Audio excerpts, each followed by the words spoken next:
Relax. শান্তি আওয়াজ কৰো বড়িয়া আওয়াজ কৰো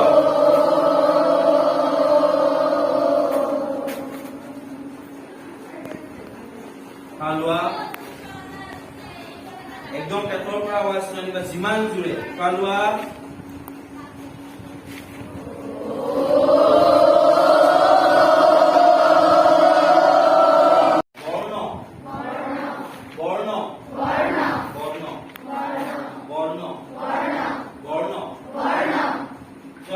বৰ্ণ বুলি কওঁতে কাৰ জিভাডাল দাঁতত লাগিছে জানা বৰ্ণ বুলি কোৱা বৰ্ণ জিভা দাঁতত কাৰ লাগিছে হয় ইচ্ছা যেনে স্বৰ্গ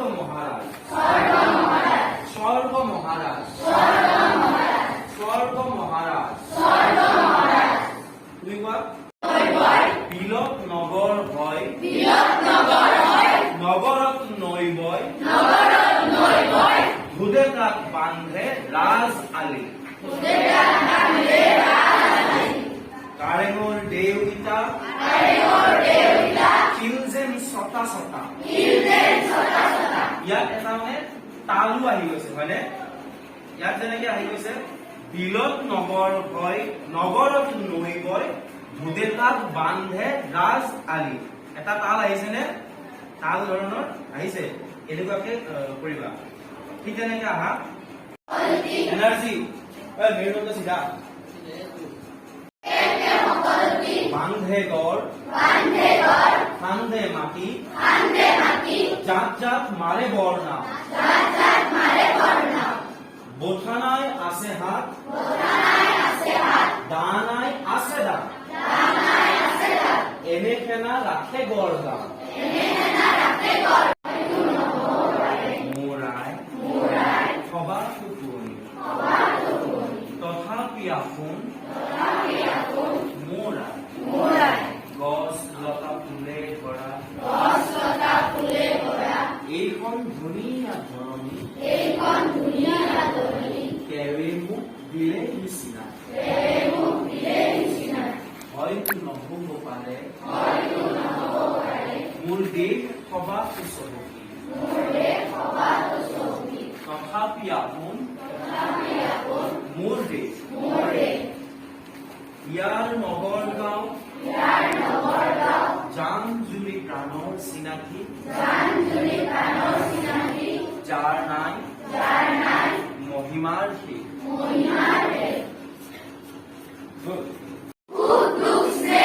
শান্তি আশা এতিয়া চিঞৰি পিনে কৈছা অকণমান মৰমত কোৱা মৰমত বুজি পাইছা কুমলীয়াকৈ জোৰকে মাতা জোৰে মাতা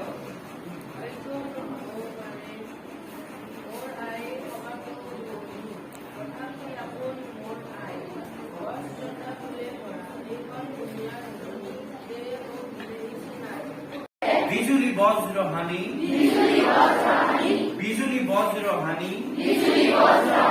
সুঘোষিত কৰি যাওঁ অগ্নিতুৰ্য এনেকে নাথাকিবা অগ্নিতুৰ্য এনেকে কাৰণ ইয়াতে হাইফেন আছে হা হাইফেনেটেড শব্দবিলাক এটা শব্দৰ লগত আন শব্দ সংযোগ কৰাৰ ধৰণে উচ্চাৰণ কৰিব লাগে হয় ৰূপান্তৰৰ মই যুগান্তৰৰ মই ভাৰতৰ জগতৰ বিদ্ৰোহী বীৰ্য বিপ্লৱে বিজুলী বজ্ৰ হানি সুঘোষিত কৰি যাওঁ অগ্নিতুৰ্য কালান্তৰৰ যি ৰূপান্তৰৰ যি যুগমীয়া সত্য কিয়ে গুপ্ত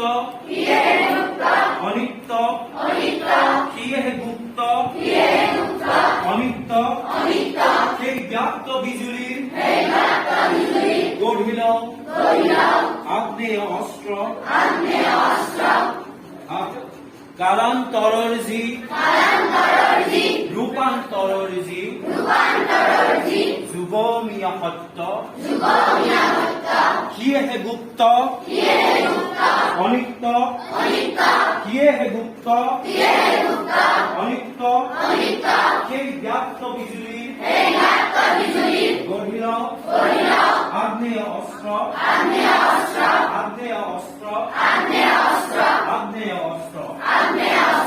অম্বৰ ফালি চিৰি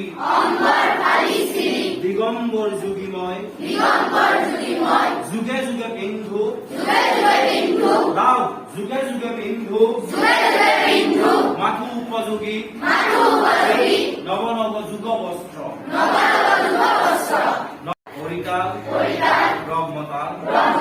ৰুদ্ৰতাল হৰিতাল ব্ৰহ্মতাল ৰুদ্ৰতাল দিছা কি দিছা প্ৰি প্ৰি প্ৰু প্ৰু প্ৰি প্ৰে প্ৰয় প্ৰ এই এনেকুৱা উচ্চাৰণবিলাক কৰিব লাগিব প্ৰমাত্ৰা কালি দিন পাইছে মৃত্যুতা ষ্ট্ৰং হ'ব লাগিব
হালুয়া হজুয়া হের মজুর কিষান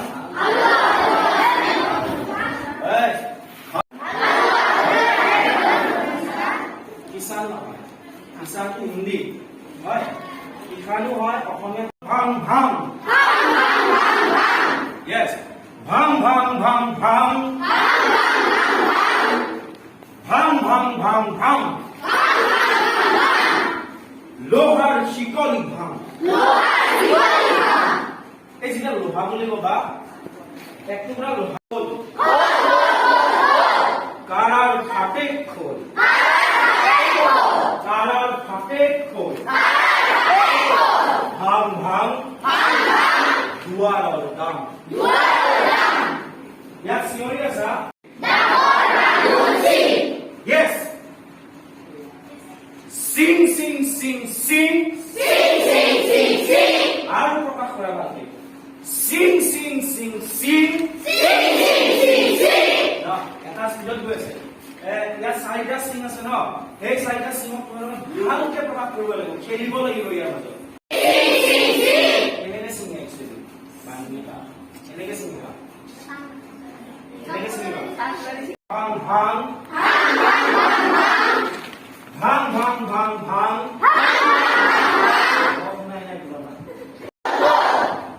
কারার ফাটে খোল ভাং ভাং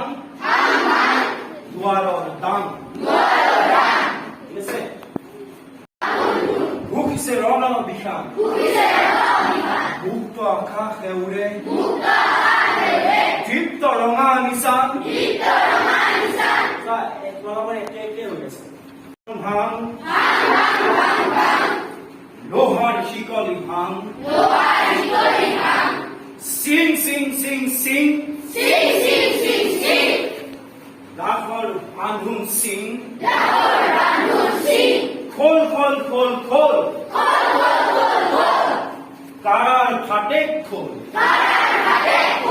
ভাং ভাং তালত থাকা খোল খোল খোল খোল কারার ফাটে খোল ভাং ভাং দুয়াৰৰ ডাক খুন খোৱা খুন খুন তালত ইয়াত ধৰা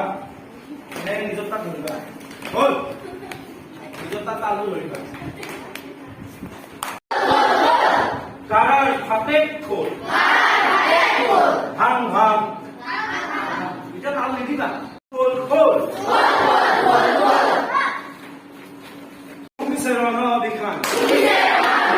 মুক্ত আকাশে উড়ে দীপ্ত রঙা নিশান পুলিশের অনাবিখান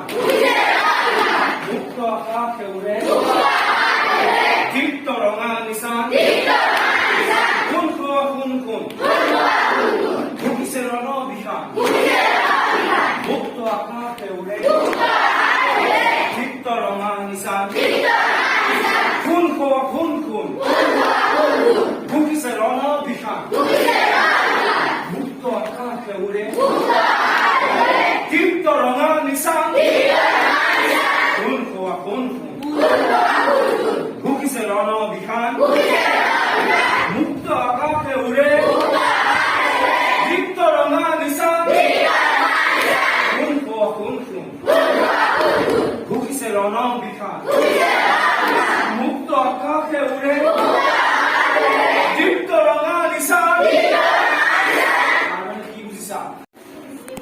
আচলতে এনেকে কোৱাটো ভুল যে এওঁলোকে পাৰিব নে নোৱাৰিব এওঁলোকক গাইড কৰিলে এওঁলোকে নিশ্চয় পাৰিব আৰু সকলোৰে আগ্ৰহখিনি দেখি মই বহুত ভাল পাইছো নতুন বস্তু এটা শিকাৰ প্ৰতি এওঁলোকৰ যিটো নতুন আগ্ৰহ এই বস্তুটোৱে এওঁলোকৰ জীৱনতো কামত দিব আৰু এওঁলোকে শিকিলে আবৃত্তি ভালদৰে পাৰিব আজি তিনিদিনে মই মাধৱদেৱ হাইস্কুল ভাগৱতীপাৰাত ষষ্ঠ শ্ৰেণীৰ পৰা অষ্টম শ্ৰেণীৰ ছাত্ৰ ছাত্ৰীৰ মাজত আবৃত্তিৰ বিষয়ে আলোচনা কৰিলোঁ প্ৰথমতে মই শলাগিব লাগিব মাধৱদেৱ হাইস্কুলক যে গৰমৰ বন্ধৰ এই 10টা দিনত সংগীত আবৃত্তি আৰু বিভিন্ন পৰিৱেশ্য কলাৰ ইয়াত অভ্যাস কৰা হৈছে এই আবৃত্তি বা সংগীত এই কলাসমূহ যেতিয়া চৰ্চা কৰা হ'ব নিশ্চয় ল'ৰা ছোৱালীসকলে ছাত্ৰ ছাত্ৰীসকলে তেওঁলোকৰ ইম্প্ৰুভমেণ্টটো দেখা পাব যে ধৰি লওক আবৃত্তি কৰিলে তেওঁলোকে ধুনীয়াকৈ কথা ক'ব পৰা উচ্চাৰণ কৰিব পৰা এই শব্দবিলাক সাধাৰণতে আমি নৰ্মেল লাইফত উচ্চাৰণ সঠিক নহয় দক্ষিণ কামৰূপ অঞ্চলত যিটোত য'ত আঞ্চলিক ভাষা কোৱা হয় কিন্তু লিখিত অসমীয়া ভাষাটোক কোৱাত আজি যিখিনি এই তিনিদিনে আলোচনা কৰিব পাৰিলোঁ এইখিনি কথা শিকাত তেওঁলোকৰ আগ্ৰহ যথেষ্ট গুৰুত্বপূৰ্ণ দেখা পালোঁ তেওঁলোকৰ নতুন বস্তু এটা শিকাত যিটো আগ্ৰহ সেইটো মই খুব ভাল পালোঁ এওঁলোকৰ খুব ভাল হ'ব কাৰণ তেওঁলোকে শিকাৰ আগ্ৰহটো আছে আৰু বহুখিনি কথা আয়ত্ত কৰিছে মই ধন্যবাদ জনাম মাধৱদেৱ হাইস্কুলক যে মোক এইখিনি সুযোগ দিলে আৰু আগলৈও নিশ্চয় থাকিবলৈ চেষ্টা কৰিম ধন্যবাদ